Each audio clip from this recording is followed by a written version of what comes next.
Petite vidéo explicative pour le changement des fusibles principaux du RAV4. Voilà, dans son boîtier fusible qui est à droite sous le capot. Il faut bien sûr sortir toute la tripaille. Alors pour ce faire, il faut comprendre que ce boîtier-là est solidaire de ce boîtier-là.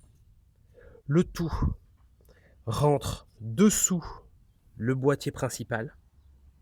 Donc, il faut pouvoir arriver dans l'ordre. J'explique. Il y a, je pense, c'est le disque dur, le cerveau du véhicule qui est ici. Il faut déjà, pour commencer, déconnecter les deux connecteurs principaux, les sortir, les mettre de côté. Ensuite, il faut ouvrir le boîtier du filtre à air. Il y a deux vis, une qui est ici, une qui est tout au fond. Il faut les dévisser sans les enlever, sinon on risque de les perdre sous le capot, sous le moteur. Juste les dévisser afin que le disque soit lâche. Une fois que c'est fait, il faut revenir au boîtier. Bien sûr, toutes ces opérations sont faites avec la borne du moins de la batterie enlevée. Il faut bien que la voiture soit hors tension. Ensuite, après avoir dévissé quand le disque est lâche comme ça, il faut trouver la borne. En fait, cette borne là, elle se trouve attachée ici. Et comme j'ai dit, tout ce boîtier là, il est à l'intérieur du boîtier là, vous le verrez ici. Donc il faut enlever la vis ici et arriver à sortir le plastique qui est là. Donc il faut le sortir, il faut le mettre de côté. Bien sûr, pour ce faire, il faut débrancher tous les contacteurs qui se trouvent sur cette région-là. On enlève tous les contacteurs, on enlève l'écrou et on fait sortir le boîtier sur le côté. Et on met ça de côté. Ensuite, quand on a fait ça, il faut arriver avec tous ces tickets qui sont sur le côté.